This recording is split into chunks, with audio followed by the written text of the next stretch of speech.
There we are.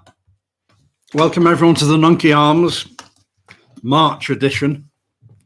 The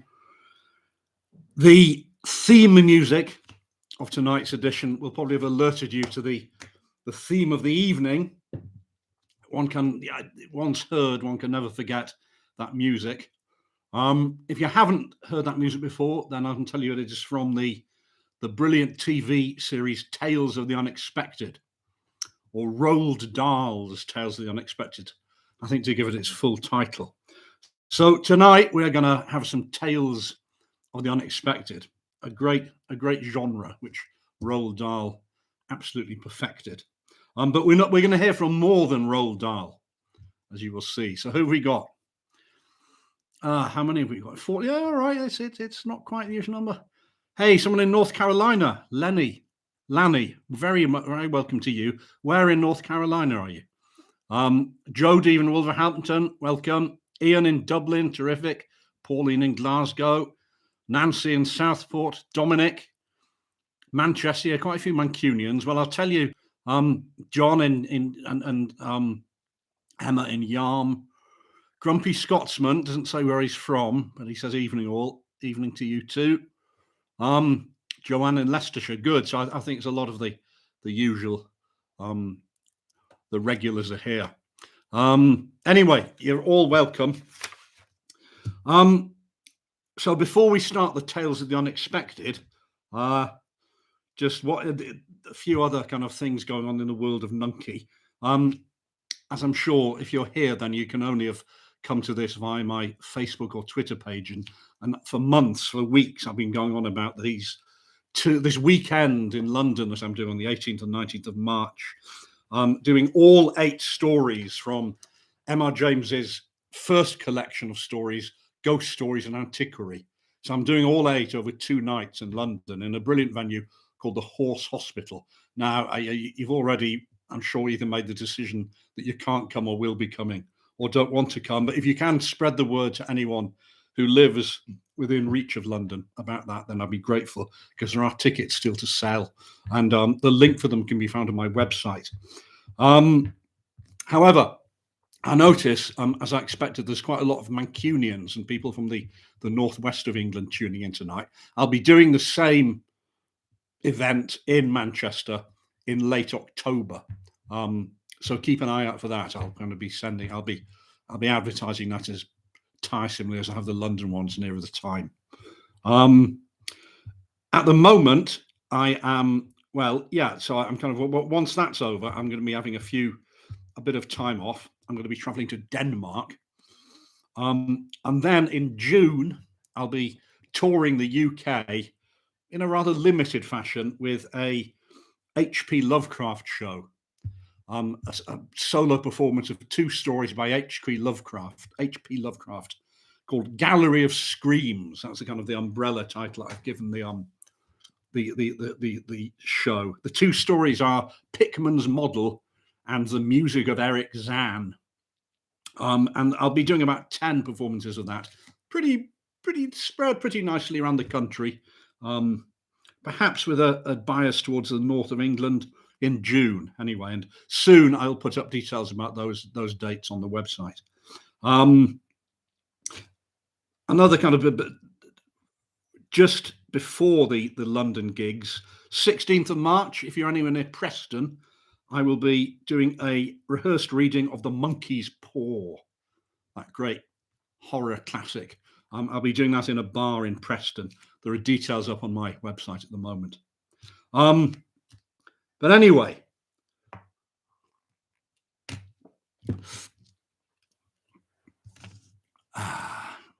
Rick, I can't promise it isn't the 21st, but as I say, I'll let you know.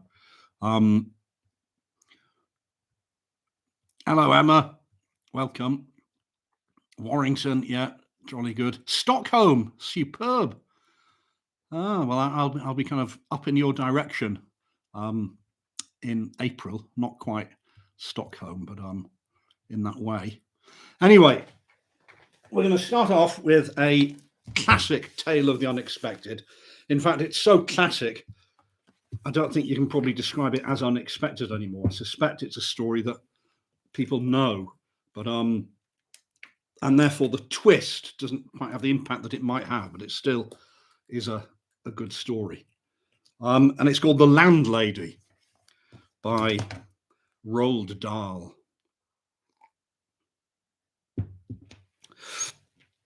Billy Weaver had travelled down from London on the slow afternoon train with a change at Swindon on the way. And by the time he got to Bath, it was about 9 o'clock in the evening, and the moon was coming up out of a clear, starry sky over the houses opposite the train station. But the air was deadly cold, and the wind was like a flat blade of ice on his cheeks. Excuse me, he said, but is there a fairly cheap hotel not too far away from here? Try the Bell and Dragon, the porter answered, pointing down the road. They may take you in. It's about a quarter of a mile along the other side. Billy thanked him and picked up his suitcase and set out to walk the quarter mile to the Bell and Dragon. He'd never been to Bath before. He didn't know anyone who lived there, but Mr. Greenslade at the head office in London had told him that it was a splendid city. Find your own lodgings, he'd said, and then go along and report to the branch manager as soon as you've got yourself settled. Billy was 17 years old. He was wearing a new navy blue overcoat, a new brown trilby hat, and a new brown suit, and he was feeling fine. He walked briskly along the street. He was trying to do everything briskly these days. Briskness, he decided, was the one common characteristic of all successful businessmen. The big shots up at head office were absolutely fantastically brisk all the time. They were amazing. There were no shops in this wide street that he was walking along, only a line of tall houses on either side, all of them identical.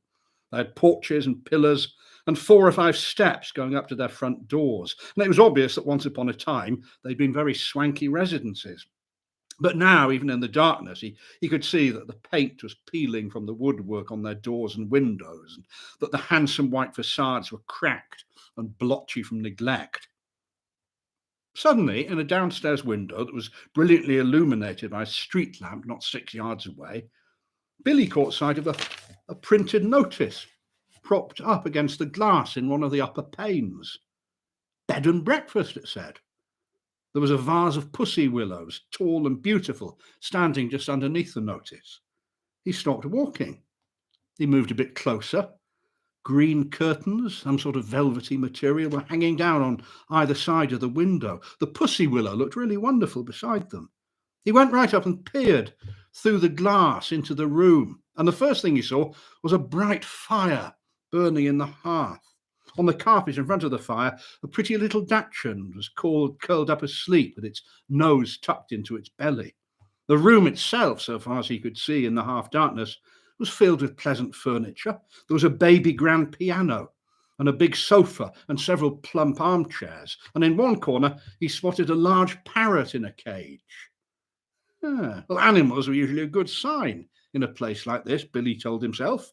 And all in all, it looked to him as though it would be a pretty decent house to stay in. Certainly, it'd be more comfortable than the Bell and Dragon.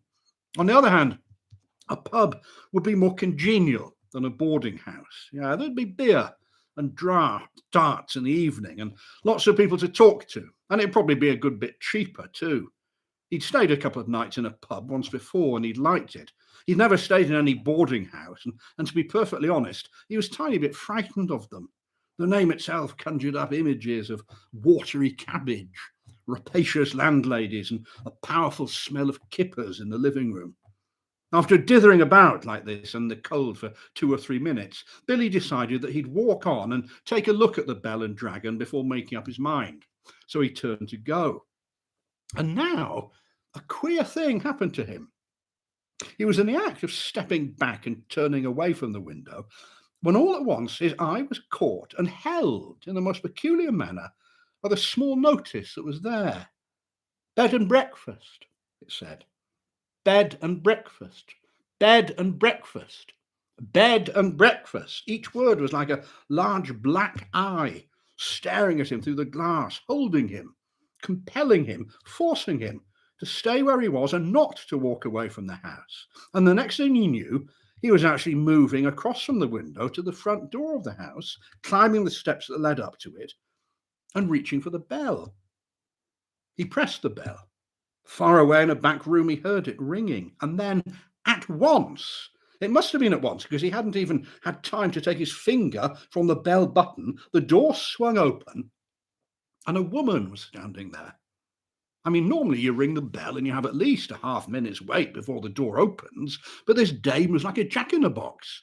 He pressed the bell and poof, out she popped, made him jump. She was about 45 or 50 years old, and the moment she saw him, she gave him a warm, welcoming smile. "Please, come in," she said pleasantly. She stepped aside, holding the door wide open, and Billy found himself automatically starting forward into the house. The compulsion, or more accurately, the desire to follow after her into that house was really extraordinarily strong. "I saw the notice in the window," he said, holding himself back. "Yes, I know. I was wondering about your room." "Oh, it's all ready for you, my dear," she said. She had a round pink face and very gentle blue eyes. I was on my way to the Bell and Dragon," Billy said, "but the notice in the window just happened to catch my eye." "My dear boy," she said, "why don't you come in out of the cold? How much do you charge?" 5 and 6pence a night, including breakfast." Well, that was fantastically cheap. It was less than half of what he'd been willing to pay. "If that is too much," she said, "then perhaps I can reduce it just a tiny bit. Do you desire an egg for breakfast? Eggs are expensive at the moment. It would be 6pence less without the egg." "Oh, no, 5 and 6pence is fine," he answered. I'd very much like to stay here." "I knew you would. Please come in." She seemed terribly nice. She looked exactly like the mother of one's best school friend, welcoming one into the house to stay for the Christmas holidays. Billy took off his hat and stepped over the threshold. "Just hang it there," she said, "and let me help you off with your coat." There were no other hats or coats in the hall. There were no umbrellas, no walking sticks, nothing at all. "We have it all to ourselves," she said, smiling at him over her shoulder as she led the way upstairs. "You see, it isn't very often I have the pleasure of taking a visitor into my little nest." The old girl is slightly dotty, Billy told himself. But at 5 and 6pence a night, who gives a damn about that? I should have thought you'd be simply swamped with applicants," he said politely. "Oh, I am, my dear. I am, of course, yes. The trouble is that I'm inclined to be just a teeny weeny bit choosy and particular, if you know what I mean." "Ah, yes," said Billy. "But I'm always ready. Oh, yes, no, everything's always ready, night and day, in this house, just on the off chance that an acceptable young gentleman will come along. And it's such a pleasure, my dear, such a very great pleasure, when now and again I open the door and I see someone standing there who is exactly right." She was halfway up the stairs, and she paused with one hand on the stair rail, turning her head and smiling down at him with pale lips. "Like you," she added. And her blue eyes travelled slowly all the way down the length of Billy's body to his feet and then up again. On the first floor landing, she said to him, "This floor is mine." They climbed up a second flight. "And this one is all yours. Here's your room. I hope that you'll like it." She took him into a small but charming front bedroom, switching on the light as she went in. "The morning sun comes right in the window, Mr. Perkins." "Oh, sorry, it is Mr. Perkins, isn't it?" "No," said Billy, "it's Weaver." "Mr. Weaver, of course. How nice. Yes, so I've put a water bottle between the sheets to air them out, Mr. Weaver. It's such a comfort to have a hot water bottle in a strange bed with clean sheets. Don't you agree? And you may light the gas fire at any time if you feel chilly."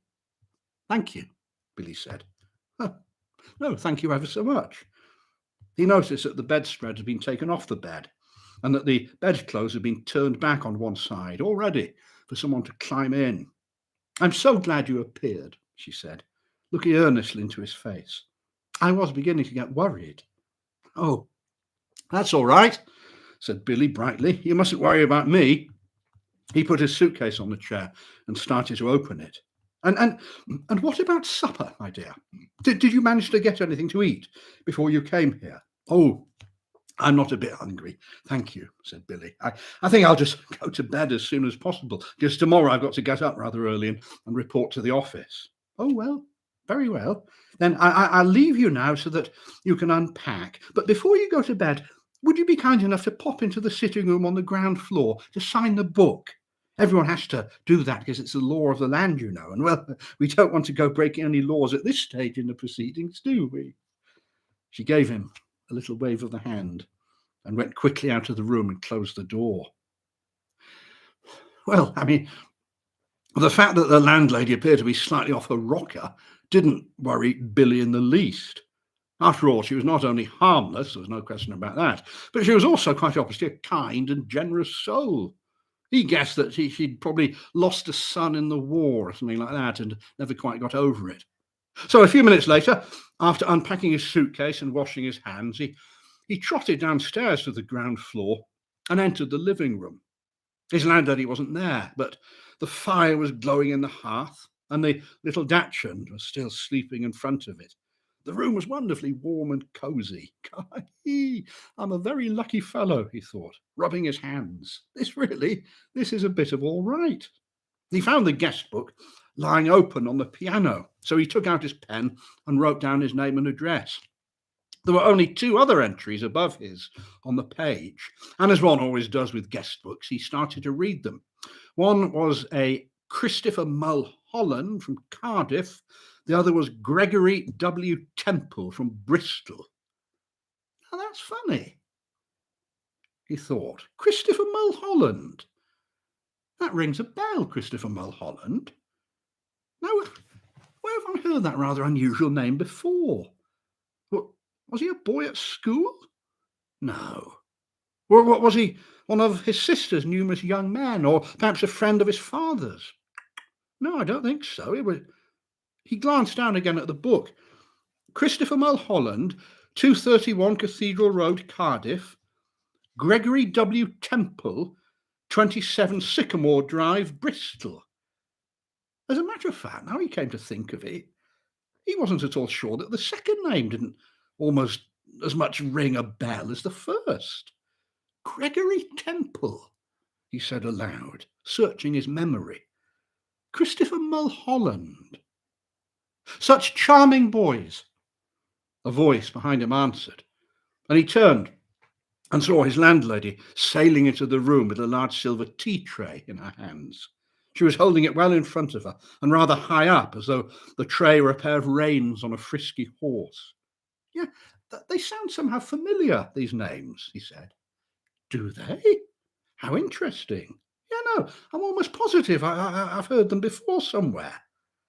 Isn't that queer? Well, maybe it was in the newspapers. They weren't famous in any way, were they? I mean, famous cricketers or footballers or something like that. Famous? Oh, no. She set the tea tray down on the low table in front of the sofa. No, I don't think that they were famous, but they were extraordinarily handsome, both of them. Oh, I can assure you of that. They were tall and young and handsome, my dear, just like you. Once more, Billy glanced down at the book. Look, he said, noticing the dates. This last entry's over 2 years old.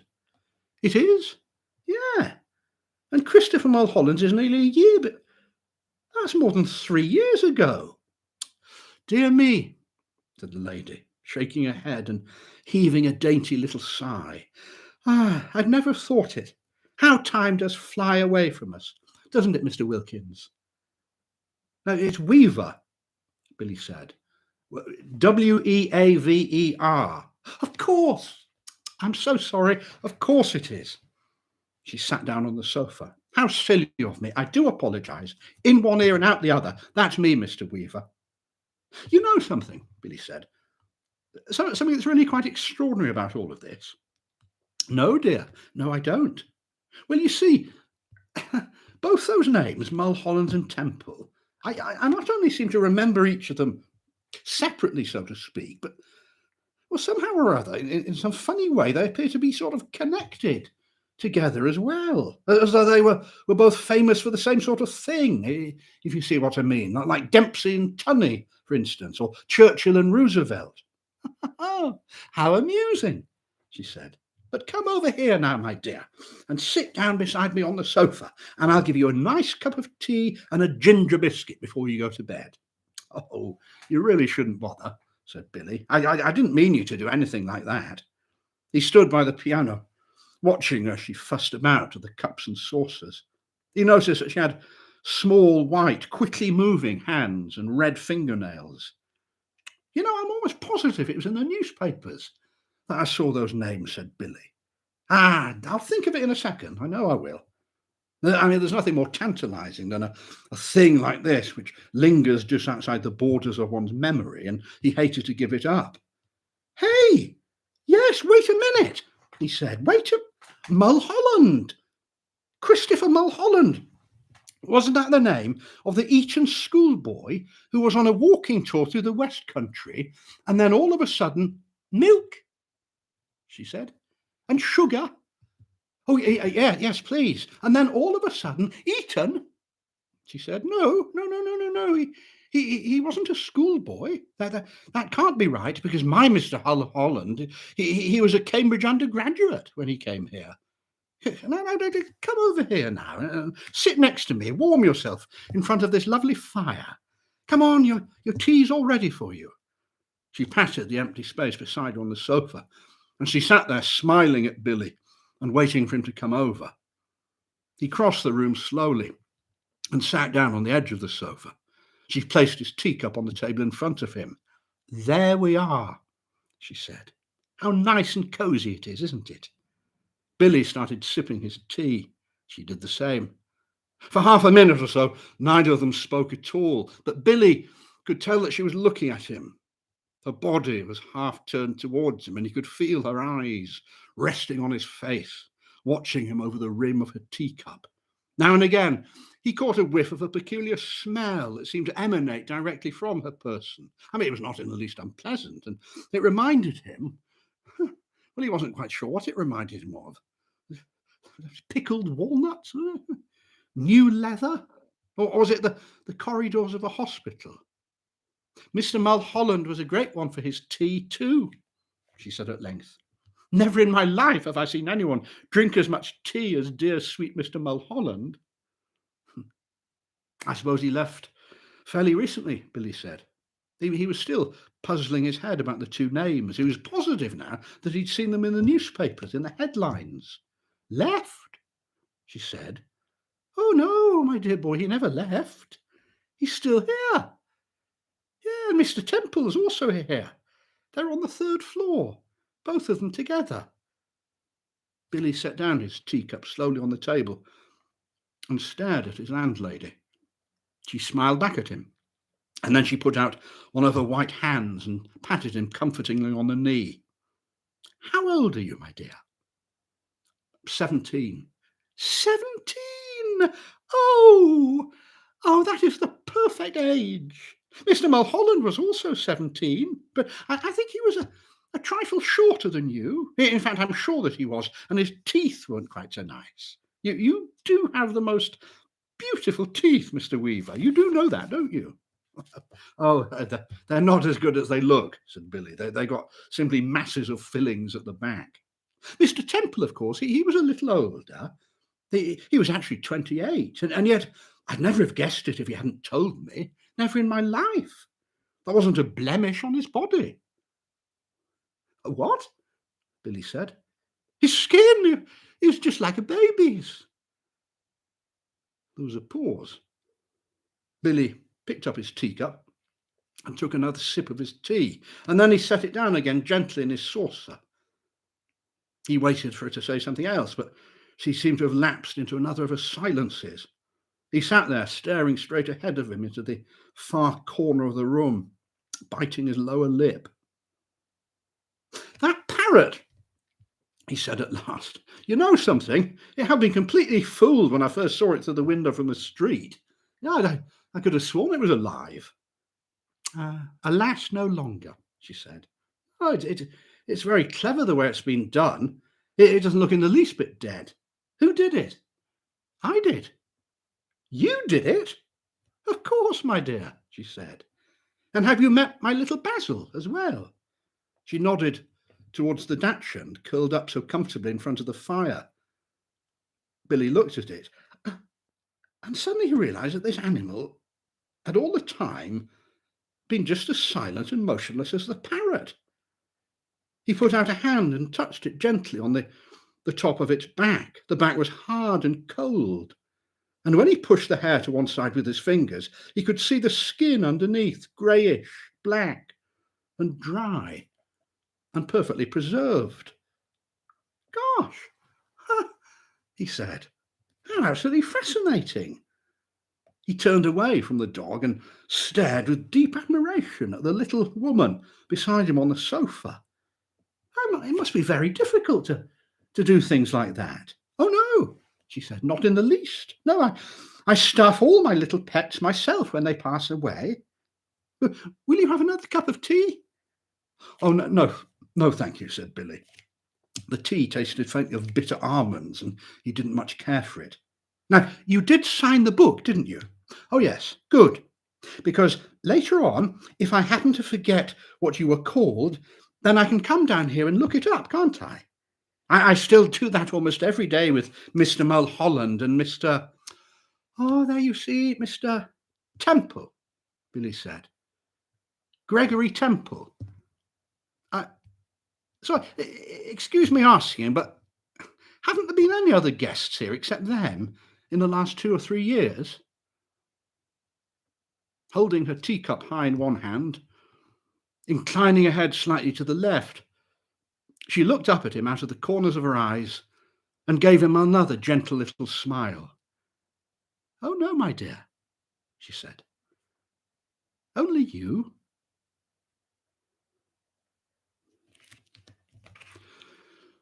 Da, da, da, da, da, da. Yeah, that's a good one. That was apparently, I was looking at earlier, that was published in the New Yorker, first of all. The New Yorker magazine in, I think, 1959. So it's an old story now. But there we are. Yeah. Yes, there we are. So it's someone has remembered when it was on TV. Yeah, you can't forget it. It's a very good adaptation. Although the adaptation on TV, I think, is less. It gives more away than the story. I think the story is a little more, a little bleaker and a bit more exciting for not quite. I think in the TV adaptation they show the previous occupants in their horribly embalmed state, but so it's a little more kind of a bit more blatant than the story. But it's a very good one, I think. So yeah, what did we think?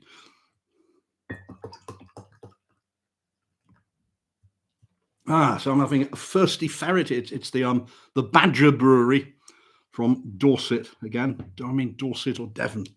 I'm afraid, like Cheltenham and Chelmsford, I get them mixed up. Anyway, as I said last time, I remember the brewery well because it was as I was leaving it that I got caught by a speed camera just before Christmas. Hey, hello, Chaz. Welcome. Chaz from the United States. Angie in Edinburgh. Bedford. There we are. So, so we're going to have now Roald Dahl. I'm imagining most of you know the TV series Tales of the Unexpected, and how each episode started with Roald Dahl sitting by a fire in an armchair, giving a little kind of introduction with a kind of slightly sinister expression on his face. And but he wasn't the only. I think the first series was perhaps based on his stories, but other authors, the producers based stories on other authors, my other authors as well. And in the second half, after we've had a little break, I will be reading a couple of short stories, shorter than that, by other authors who were contributors to Tales of the Unexpected, or if they weren't contributors to it, wrote in the genre.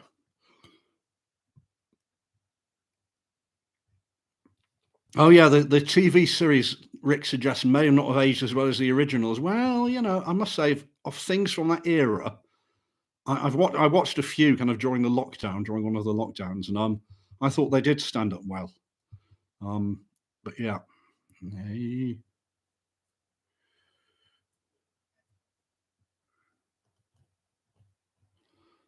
They're on Sky Arts. Well, they're also on YouTube. You can watch them for free on YouTube.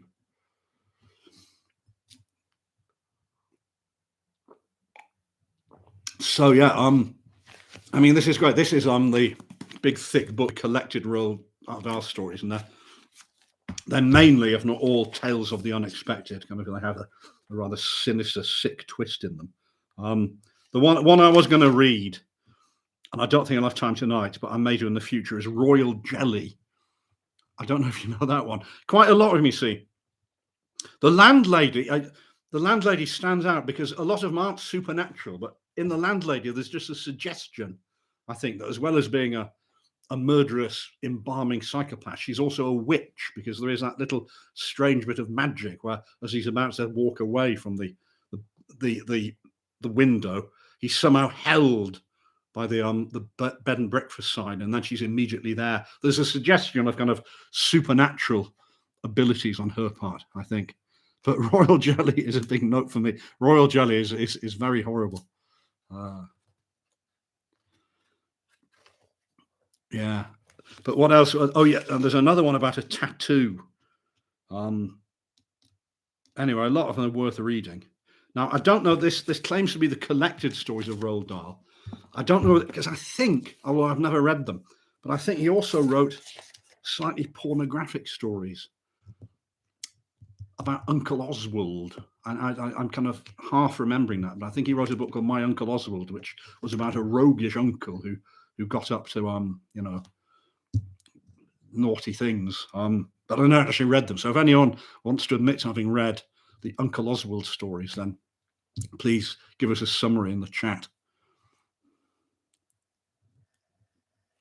And then there's another one whose name I can't remember, about a guy who has to slow down an ocean liner. So he's betting how long an ocean liner will take to cross the Atlantic, and it's going too fast for him. And so he comes up with a plot to slow it down so he'll win his bet. And it has horrible, unexpected consequences. So yeah, I don't know whether Roald Dahl, I mean, his is the name most associated with the tale of the unexpected. I suppose it's, what tales of the unexpected were before Roald Dahl?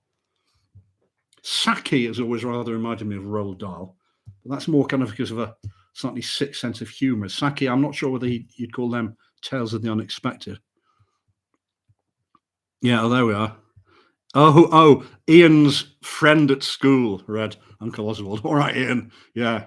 Oh, well, maybe your friend at school, can be a bit more specific than that they wrote a bit saucy. Get your friend at school on the line. So who else is there? As usual, there's the very welcome regulars talking, but 52 people. It's almost exactly the same number each time.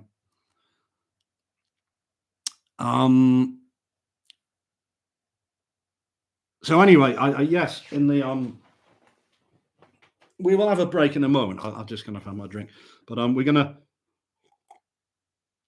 two writers who you'd be forgiven for not having heard of, although they have been republished recently. John Collier. He wrote a lot of short stories, again for the New Yorker, and a lot of his stories are adapted to be tales of the unexpected. The one that I'm going to read, I don't think was adapted to the TV, but I think counts as a tale of the unexpected, and also I think has a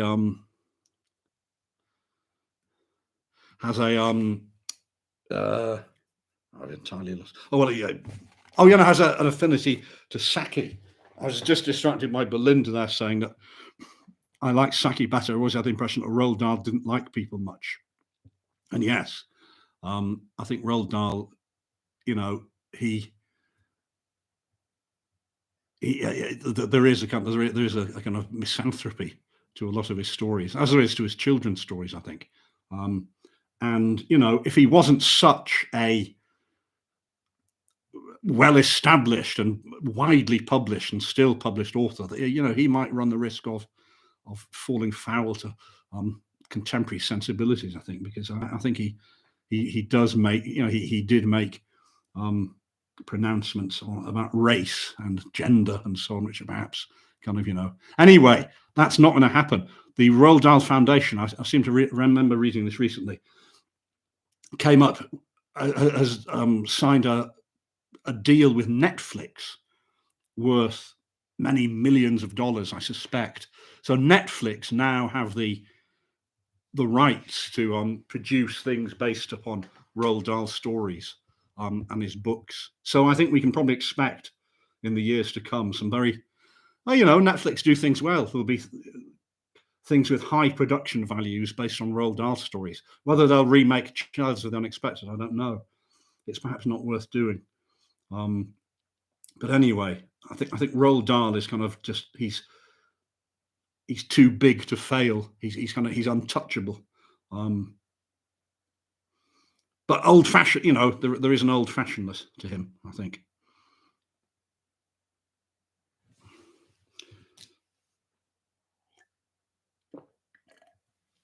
Are there any people? I mean, I think I said last time I once had a job which involved going in, reading stories and so on in probation hostels and in prisons, and one of the most memorable times was when I was going to a young offenders prison near Lichfield, and 1 month kind of I was just once a week for for a whole day with different kind of classes, different people for an hour or so at a time. And I remember reading with these young offenders. These were lads who had done things bad enough to have them incarcerated, but they were all under the age of 21, I think, or 24, perhaps.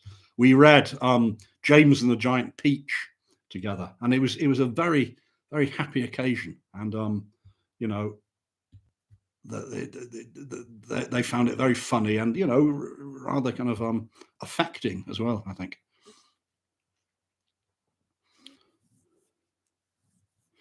Well, not a big fan of remakes, no, but there's if as Rick said before, the 70s don't stand up. The 70s versions of the stories don't stand up. Nothing wrong with remaking a short story. I agree.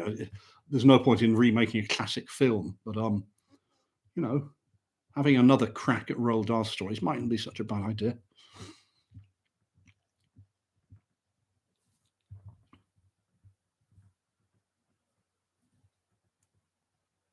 Oh, an eccentric English teacher's been mentioned. Hang on. Oh, yeah. There we are. Ben says, my eccentric English teacher induced me to Tales of the Unexpected via a story called Lamb to the Slaughter. And I recently heard some pupils on the bus discussing the plot as it was an urban legend. It's a great, I can see how that might be converted. That might become an urban legend. That's another one that's worth checking out. Both as a film, both as a TV adaptation and as a story. Lamb to the Slaughter. I won't spoil it if you don't know it, but I should look it up if I were you. Oh, blimey. Gosh, Ricardo, that's interesting.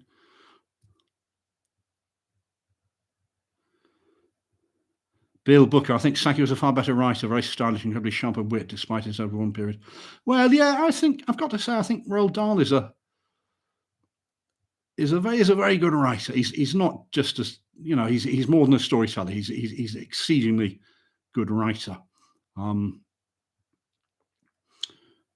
But yeah, I mean, there's a contrast between them certainly. But I think what they share is a kind of almost amoral worldview. They kind of there's no sentimentality about them. They recognize and find a certain sardonic humor in the cruelty of life, I think. Yeah, there we are. Well, Twilight Zone. So one of the writers I'm going to read a story from next is he was a writer for the Twilight Zone. I think it was John Collier, who was actually English, but I think he moved to Hollywood to write scripts.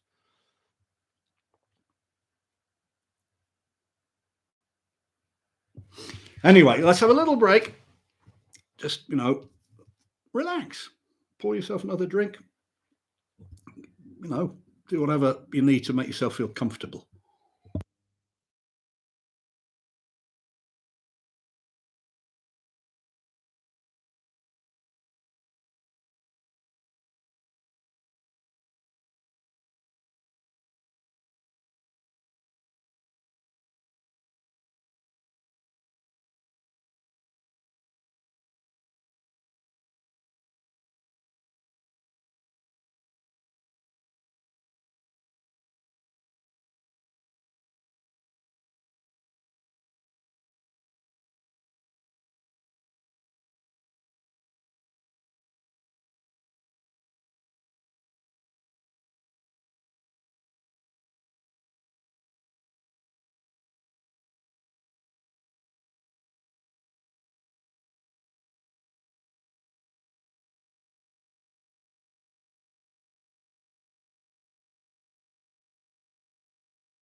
Little Red Riding Hood and the Wolf by Roald Dahl.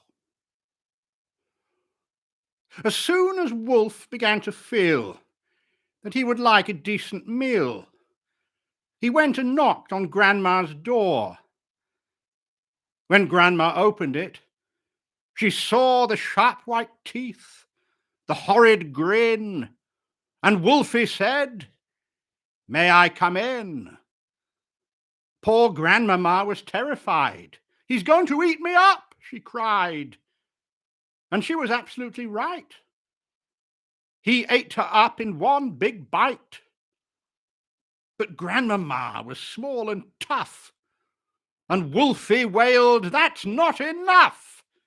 I haven't yet begun to feel that I have had a decent meal." He ran around the kitchen yelping, "I've got to have another helping," then added with a frightful leer, "I'm therefore going to wait right here till little Miss Red Riding Hood comes home from walking in the wood."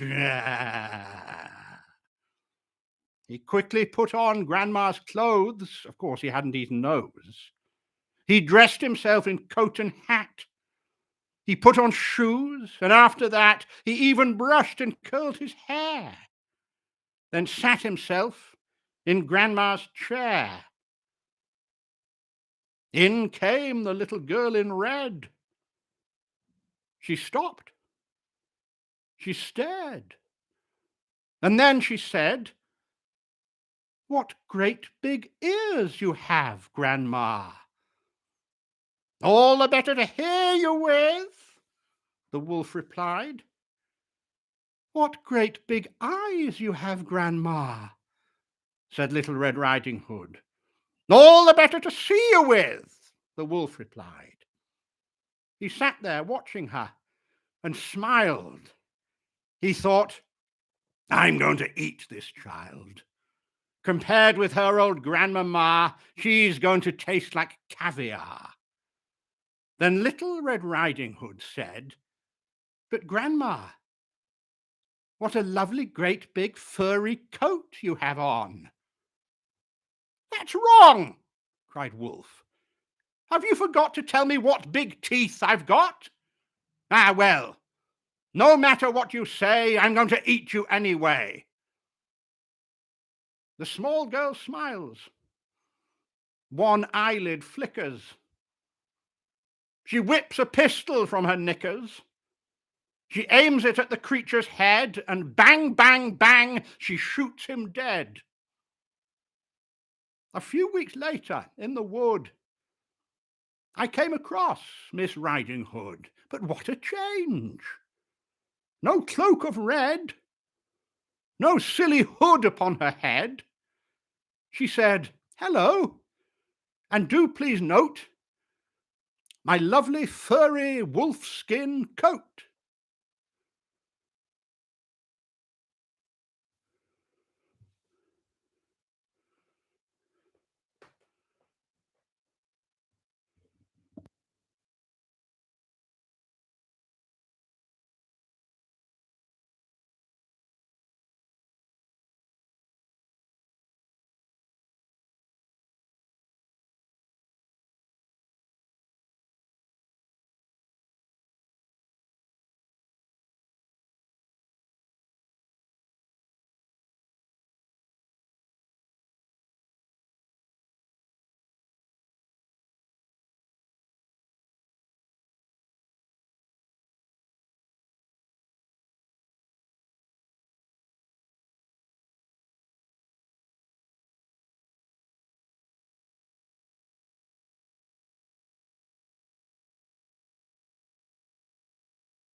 There we are. Sorry, that took a bit longer than I expected.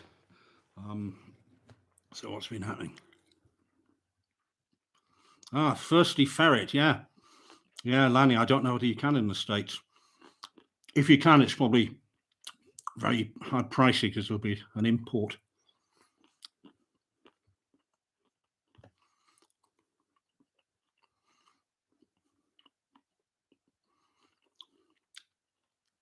Ah, here we are. John Collier.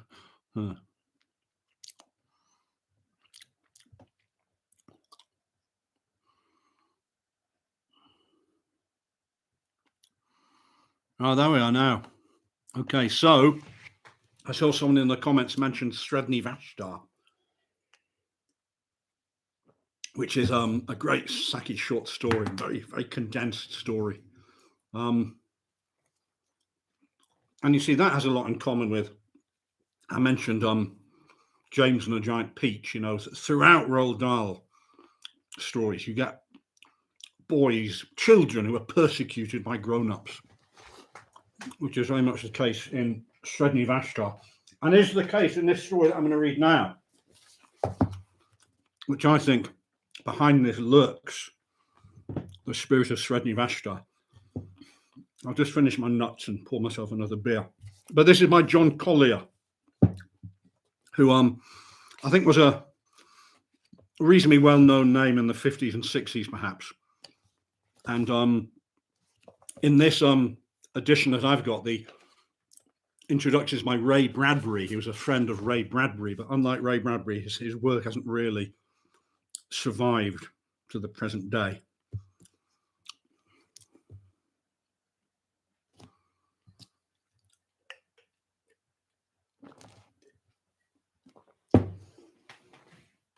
Well, Lanny, if you're thirsty ferret, if you ever get hold of some thirsty ferret, ask your same supplier of beer if you can get the Blandford Fly.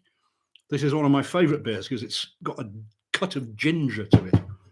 It's a very nice wintry ale, again from the Badger Brewery. So let me just fill that, and then I'll read this story called "Thus I Refute Beelzy." I don't know. I don't think it's a particularly widely read story, but I'll be interested to know if anyone has come across it before.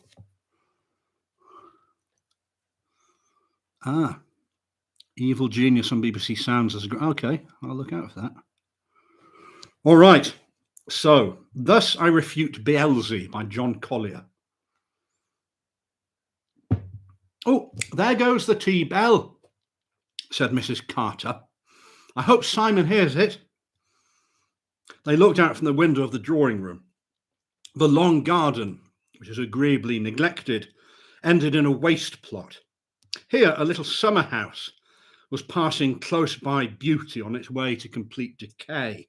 This was Simon's retreat. It was almost completely screened by the tangled branches of the apple tree and the pear tree, planted too close together, as they always are in the suburbs.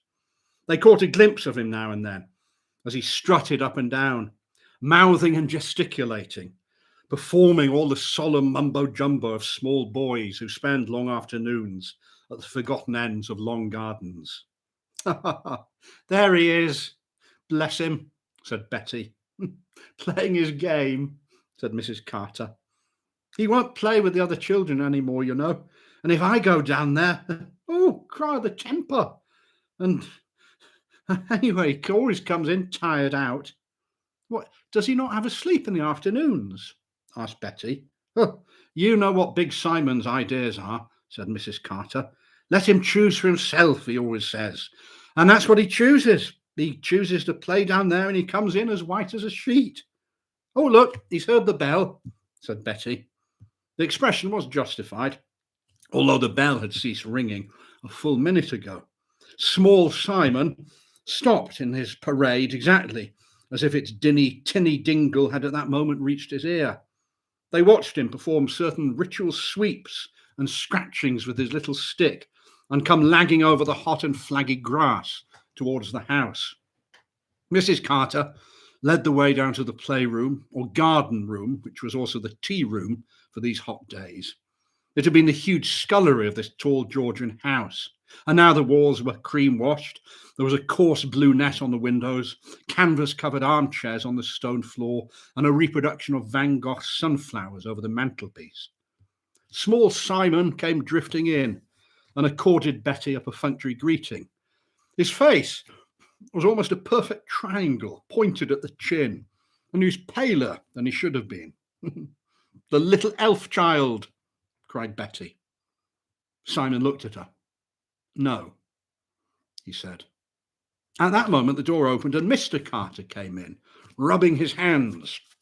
He was a dentist, and he washed them before and after everything he did. "You?" he said to his wife. "Home already?" "Well, not unwelcome, I hope," said Mrs. Carter, nodding to Betty. "Two people cancelled. I decided to come home. I hope I'm not unwelcome." "Silly," said his wife. "Of course not." "Small Simon seems doubtful," said Mr. Carter. "Small Simon, are you sorry to see me at tea with you?" "No, Daddy." "No what?" "No, Big Simon." "That's right. Big Simon and Small Simon. That sounds more like friends, doesn't it? At one time, little boys had to call their fathers sir. If they forgot, they got a good spanking. On the bottom, Small Simon. On the bottom, you understand?" said Mr. Carter, washing his hands once more with the invisible soap and water. The little boy turned crimson with shame or rage. "But now, you see," said Betty to help, "you can call your father whatever you like." "And what," asked Mr. Carter, "has Small Simon been doing all day, while Big Simon has been at work?" "Nothing," muttered his son. "Oh, you must have been bored then," said Mr. Carter. "Learn from experience, Small Simon. Tomorrow you do something amusing and you will not be bored. I want him to learn from experience, Betty. That's my way. That's the new way." "I have learned," said the boy. "It would hardly seem so," said Mr. Carter. "If you sit on your behind all afternoon doing nothing. Had my father caught me doing nothing, well, I would not have sat very comfortably after that, I can tell you." He's been playing," said Mrs. Carter. "I've been playing a bit," said the boy, shifting in his chair. "He's been playing too much, I think," said Mrs. Carter. "He comes in all nervy and dazed. You know, he really ought to have his rest in the afternoon." "Oh, come on, he's 6, said her husband. "He's a reasonable being. He can choose for himself." "But sorry, Small Simon, what sort of game is this that is worth getting nervy and dazed over? There are very few games as good as all that." "Oh, it's nothing," said the boy. Come now," said his father. "We're friends, aren't we? You can tell Big Simon. I was a Small Simon once, you know, just like you, and I played the same games that you play. Of course, there were no aeroplanes in those days. With whom do you play this fine game, Small Simon? Come on, we must all answer civil questions, or the world will never go around. Who do you play with?" "Mr. Beelzy," said the boy, unable to resist. "Mr. Beelzy," said his father, raising his eyebrows inquiringly at his wife. "Oh, it's just a game that he makes up," she said. "No, I don't make it up," said the boy. "Fool!" "That is telling stories," said his mother, "and it is rude as well. We'd better talk of something different." "Well, no wonder he's rude," said Mr. Carter. "If you say he tells lies and then insist on changing the subject, he tells you his fantasy, you implant a guilt feeling. What can you expect? It's a defense mechanism. And then you get a real lie."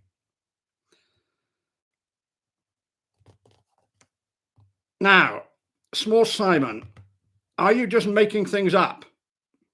"No," said the boy. "Yes, you are," said his father. "And because you do, it is not too late to reason with you.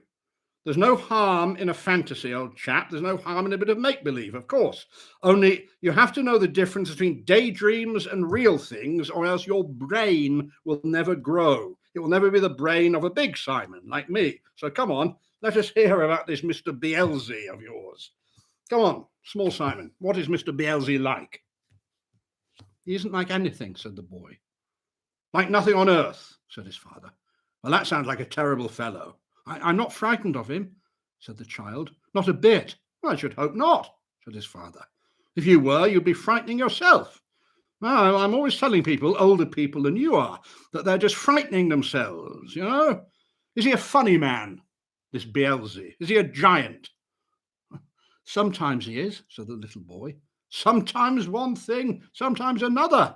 Sounds pretty vague to me. Why can't you tell us what he's like? I love him, said the boy, and he loves me. Oh, well, that's a very big word, said Mr. Carter.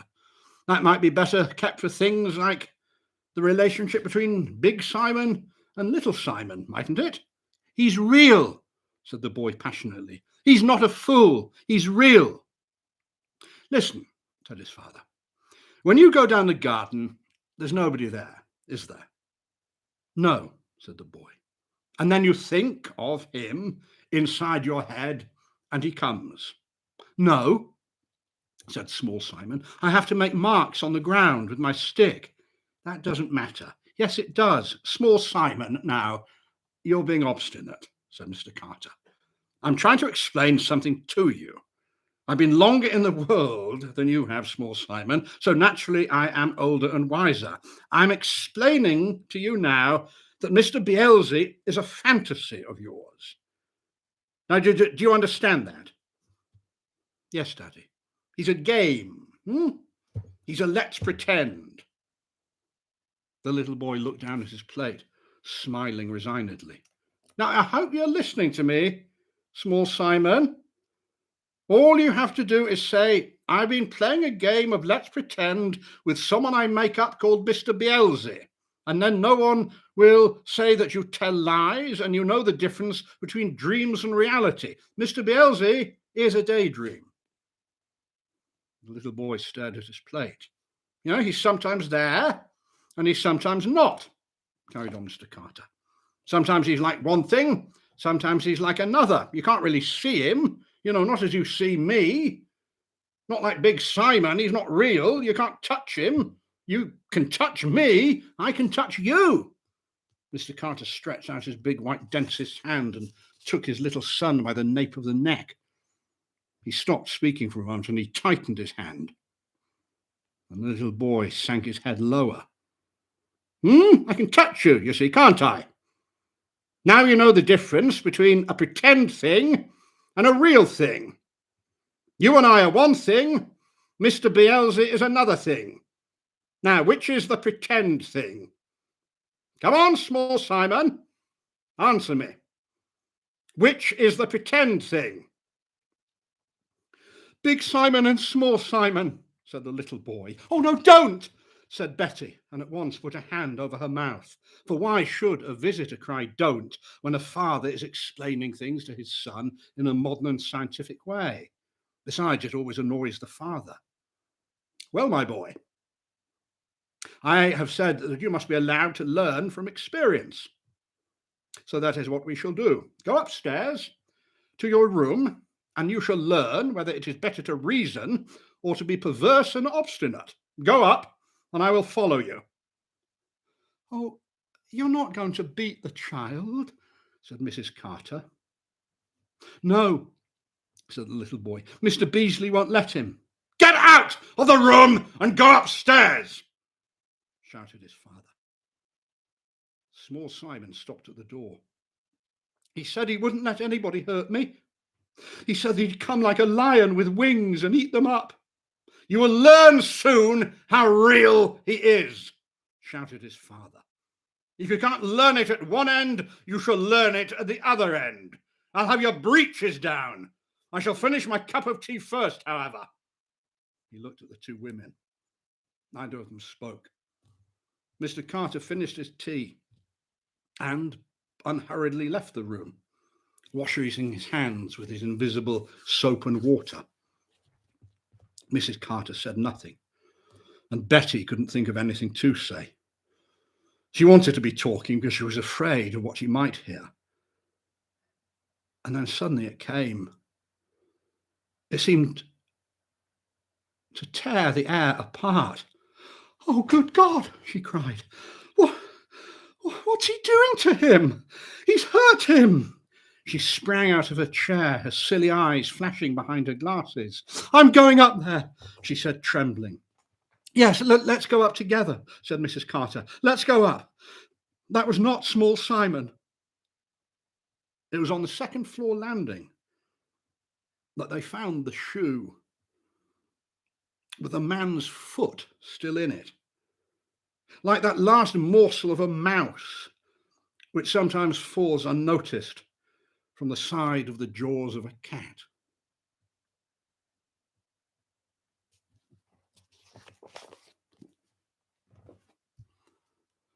I kind of lack of familiarity with the story led me to make a few stumbles there.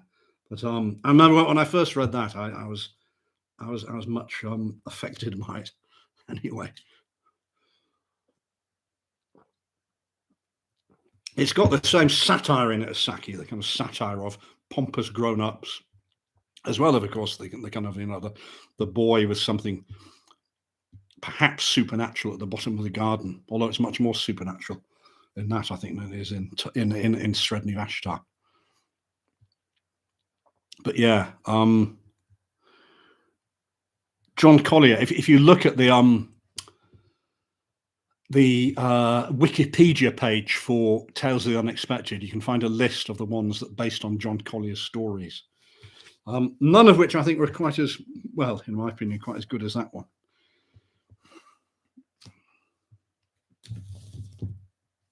Yes.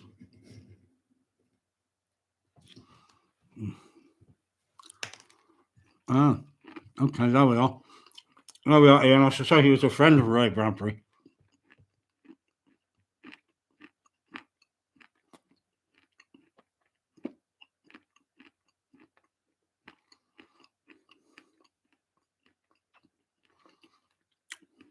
Oh. Harlan Ellison's "I Have No Mouth and Need to Scream." No, I've not heard of that.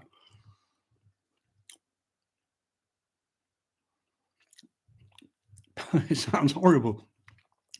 But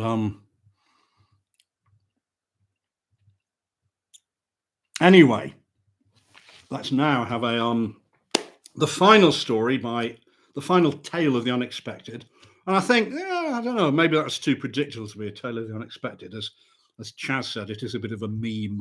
The kind of but anyway, it's within the tradition of Saki and Roald Dahl, I think.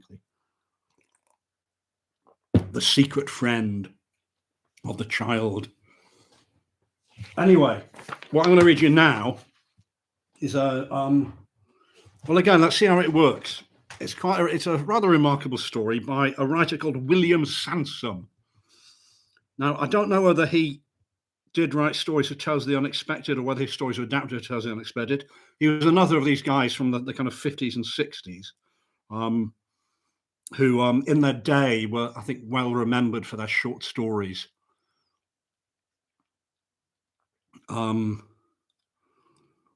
And I kind of, well, he's been forgotten he's less well remembered today, but his books have been republished by Faber and Faber in these editions called Faber Finds, which are kind of reprints of forgotten stories in the kind of Faber stable.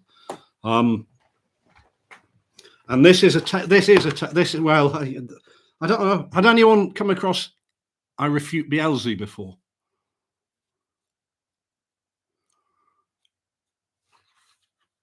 Okay, this is a story by William Sansom. And always when you Google these things, I'm surprised at how many people, how many pages there are devoted to it. But I thought it was, anyway, I'll read it to you. It's called A Woman Seldom Found. A Woman Seldom Found by William Sansom. Once a young man was on a visit to Rome. It was his first visit. He came from the country.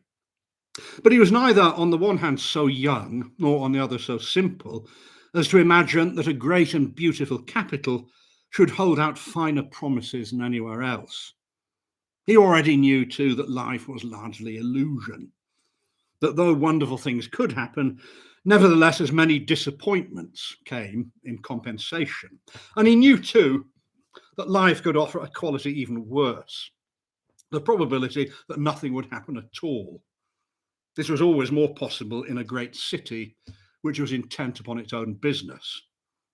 Thinking in this way, he surveyed the momentous panorama stretched before him. He listened to the swelling hum of the evening traffic and watched as the lights went up against Rome's golden dusk. Shining automobiles slunk past the fountains and turned urgently into the bright Via Condotti. Neon red signs stabbed the shadows with invitation. The yellow windows of buses were packed with faces intent on going somewhere.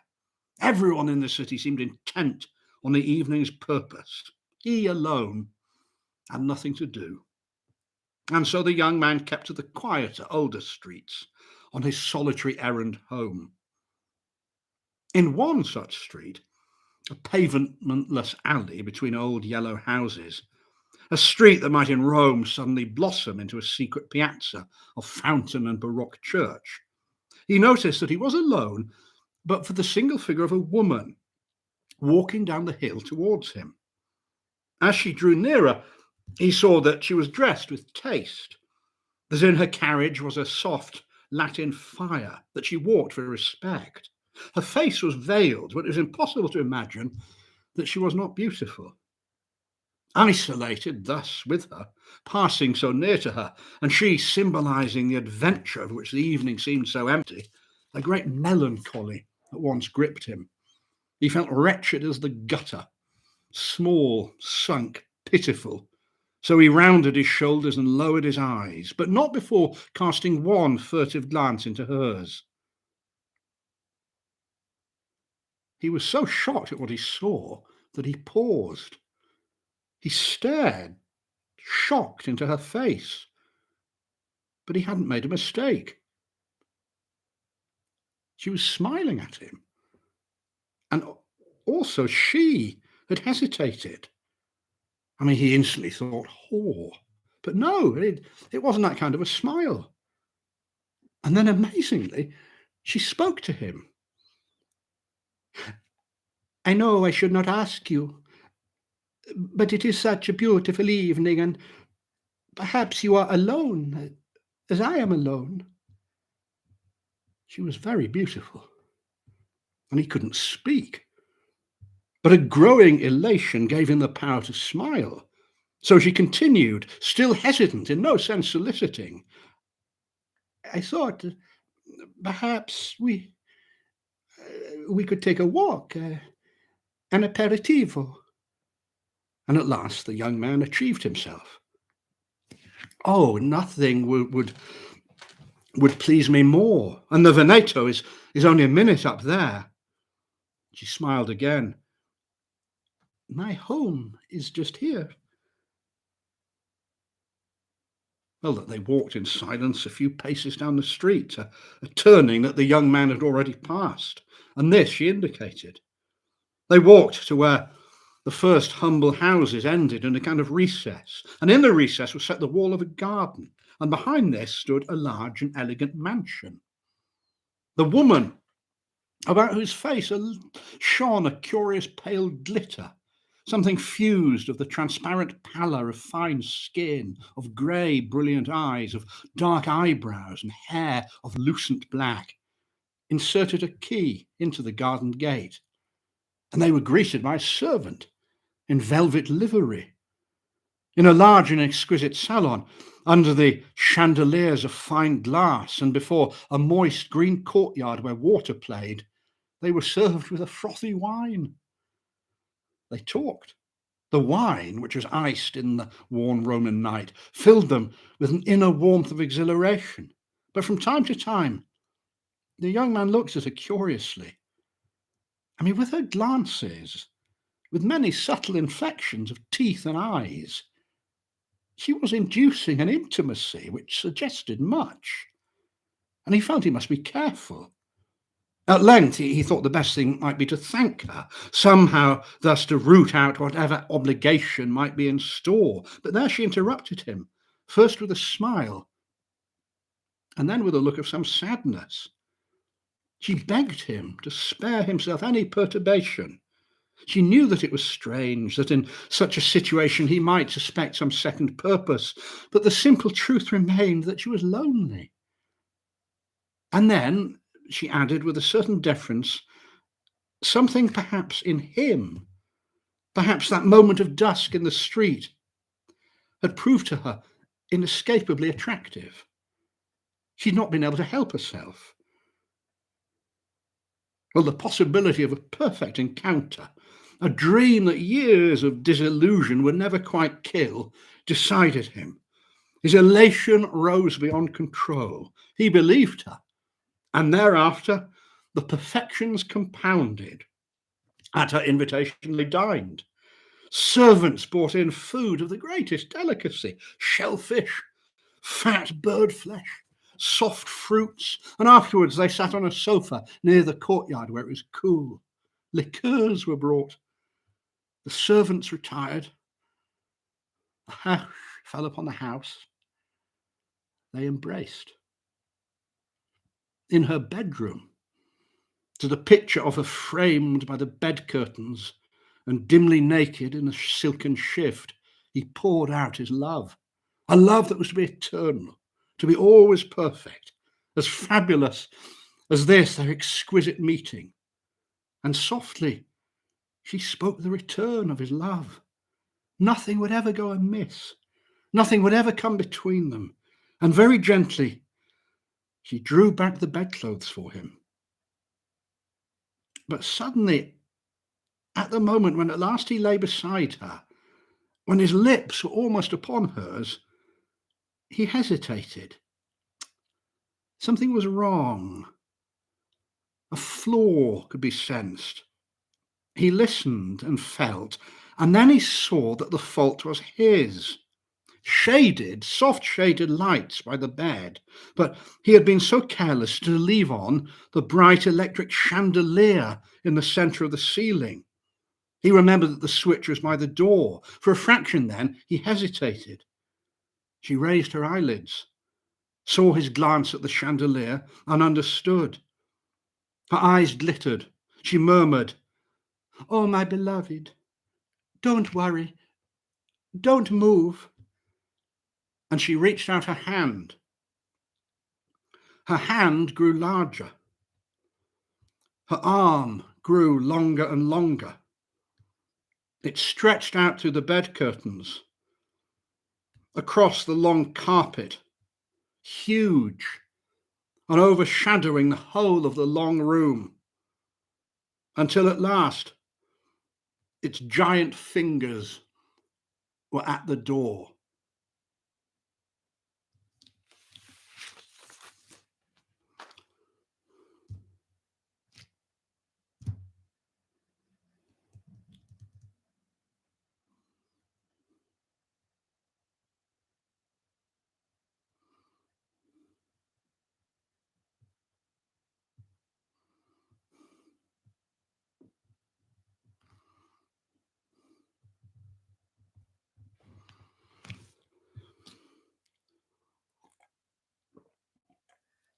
That surely is a tale of the unexpected.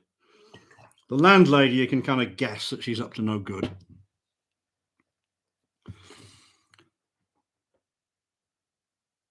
The Mr. Beelzy, you can get, it's a bit predictable, but that, a woman with expanding arms and a huge hand. I think it's good. I think it's a good story. Famous story, really? Okay, yeah. I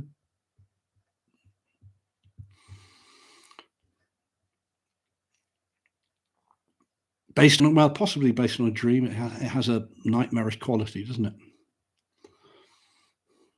Well, Gary, just make sure you sleep on your own. That's all. You might go to sleep. Oh. The title was A Woman Seldom Found. The Vertical Ladder. I should look that up. Thank you, Anthony. He was called William Sansom. published. Yeah, I think you can probably get this on online bookshops. Faber finds the stories of William Sansom. Let's see if the vertical ladder's in here. I haven't read all of these. Oh, it is. There we are. The vertical ladder. Yeah. Okay. Well, thank you. I'll look that up. Good.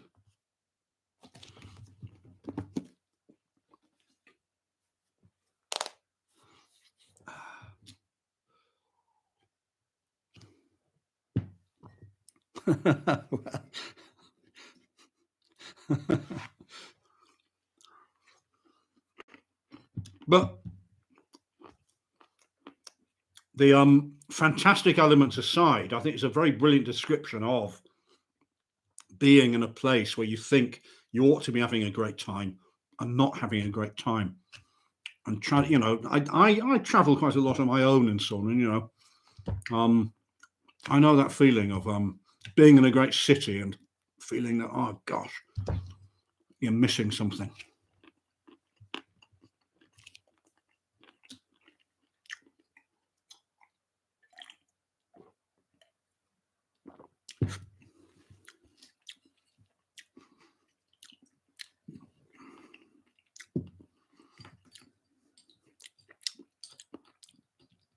So Chaz had a similar experience pre-marriage. Well, Chaz, you got to write it up.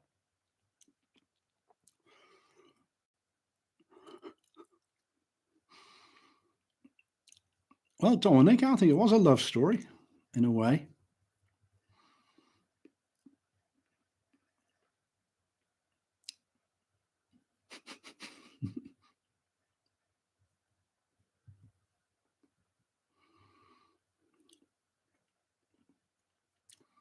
Huh. The nerve center. That's very interesting. I thought of Inspector Gadget, which rather spoilt the romance of it.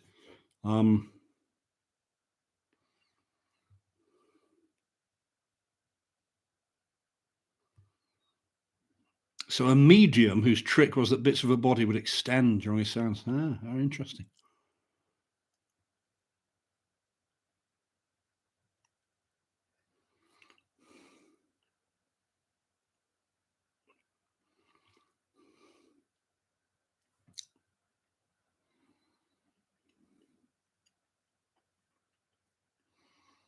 Oh yes, that's right. There's a marvel. There is. That's right. Yeah.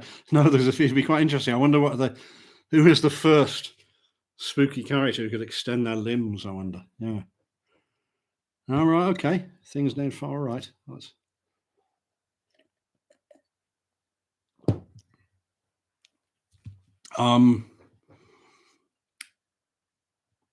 Yes, a woman seldom found. It's a very good title as well.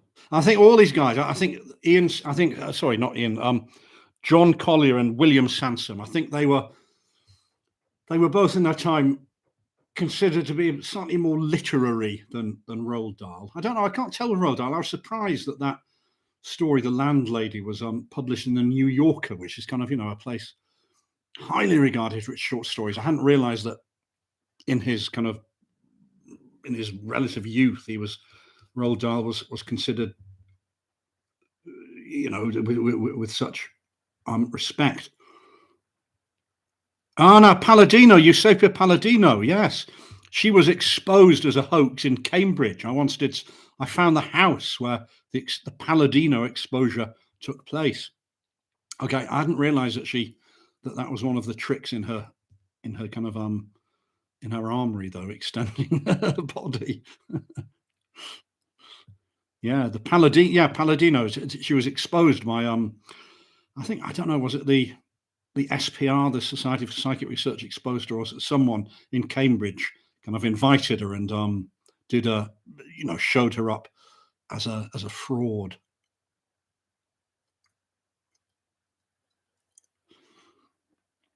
So there we are. John Collier, William Sansom.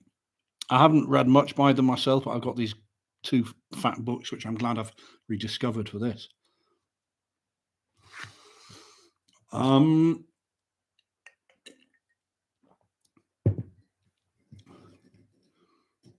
I'm trying to think of kind of pre Roald Dahl tales of the unexpected, things that were deliberately there, deliberately supposed to be there for the twist. I mean, twist stories. I wonder, what can you think? I don't think it's true of Emma James. I can't think of any Conan Doyle ones.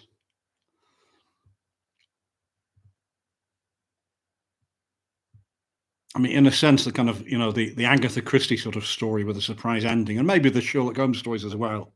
That kind of tells the unexpected in that you don't know what's happening until the very end. But they don't kind of have the deliberate, shocking or funny twist.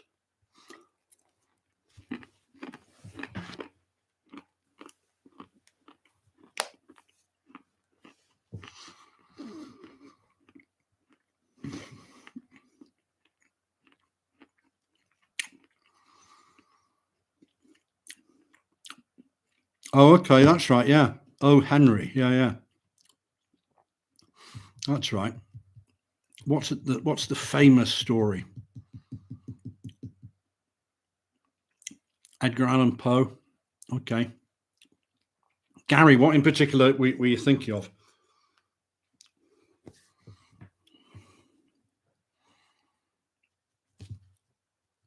Yeah, well, I don't. Yeah, the Lefanu. I don't know. Were they kind of?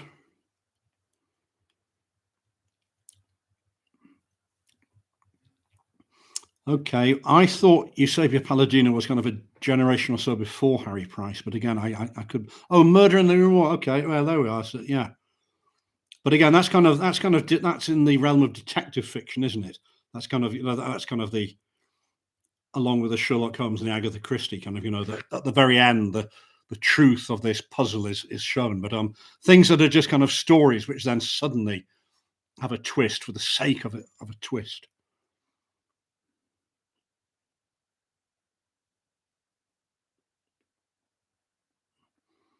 Okay, Lefanu's Room and the Dragon Volant, which I'm afraid to say I've not never reached the end of.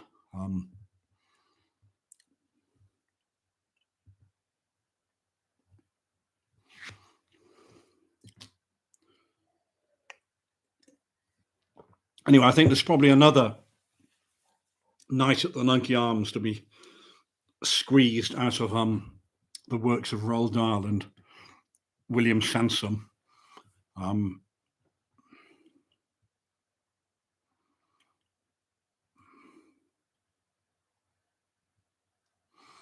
hmm. Oh, Emma, you just asked about Stafford. I was going to tell you, yeah. Well, I finally this week got a reply back from Stafford, and well, negotiations are underway, but yeah, it's I don't know. I don't know. Royal jelly. What you have escaped Royal jelly only because it's a bit long, but yeah. Oh no, there's going to be more Nunkie Arms. I've got a little note on my desktop about possible themes for the Nunkie Arms. So yeah, it'll remain as a monthly event. I'm next month. Yeah, I'm going to be going to Denmark, so I might do, if I can find an appropriate place, I might do a Nunkie Arms from Denmark. A Sake evening at the Nunkie Arms. Yeah. Now, have I not done one? I've certainly, Angie, there are Sake stories that I've done, perhaps not within the context of the Nunkie Arms. Yeah. Yeah. Yeah. But yeah, sake. There's plenty still to do of sake. Probably, yeah. Oh well, Mark, number 13. I did that on Christmas Eve. If you want to email me, I can get a link sent to that.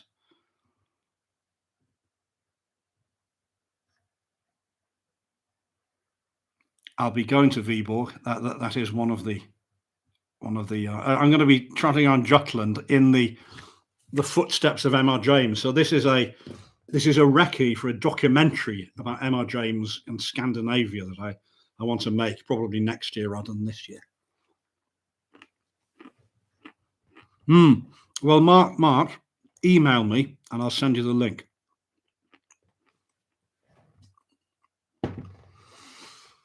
But anyway, there we are. It's amazing. The Nunkie Arms always lasts around an hour and a half, as this one has done. Oh, hello, Dominic. Any DVDs being released? Well, in July, I hope to be filming a couple more of the M.R. James stories that are in the repertoire and releasing them on DVD. Probably autumn next, probably autumn this year, probably kind of October time. So yeah, and I think it'll be performances of the mezzo tint and the ash tree, I think is what it's going to be.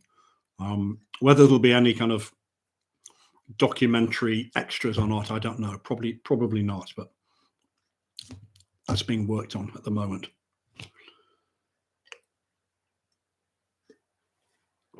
So I've drunk the Nunkie Arms dry. So I'll wish you now good night. Thank you very much for coming. Very good of you to turn up, and yeah, keep in touch. If you got friends in London, send them along on the 18th and 19th. And I'll see you soon. Cheerio.